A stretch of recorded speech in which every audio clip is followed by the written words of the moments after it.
22-годишната трудница која почина вчера во болницата 8 септември имала нерегулиран диабетес и проблеми со тироидната жлезда, но и покрај тоа два пати одбивала да биде хоспитализирана на клиниката за гинекологија, последно на 22 ноември. Не сакала да остане во делот за ковид, а вториот тест покажал дека е позитивна на вирусот.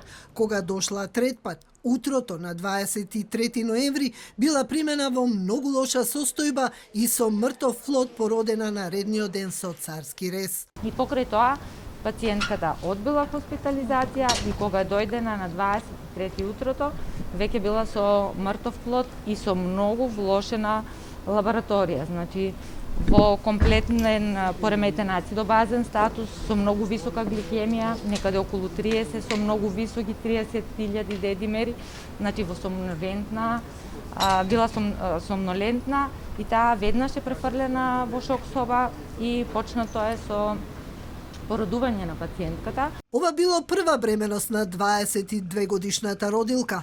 Таа немала вообичаени симптоми на вирусот, само нагони за повраќање и диареја. На 26 ноември младата родилка била префрлена во ГОП 8 септември, каде што вчера почина. Постојат сомнежи дека врз родилката имало семејно насилство, но Јовановска вели дека и семејството и родилката негирале такво нешто. Од Државниот санитарен и здравствен инспекторат вела дека е во тек вонреден инспекцијски надзор кој ќе ги опфати матичниот лекар и гинеколог, ГАК и болницата 8 септември.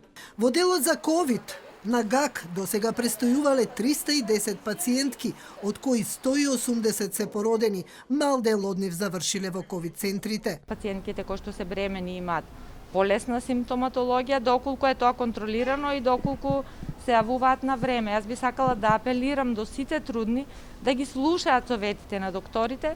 Еве во овој случај, значи доколку пациентката го послушала советот на дежурната екипа, навистина тие ја молеле да остане, дури и семејството не успеале, сега немаше да зборувавме најверојатно за таков исход.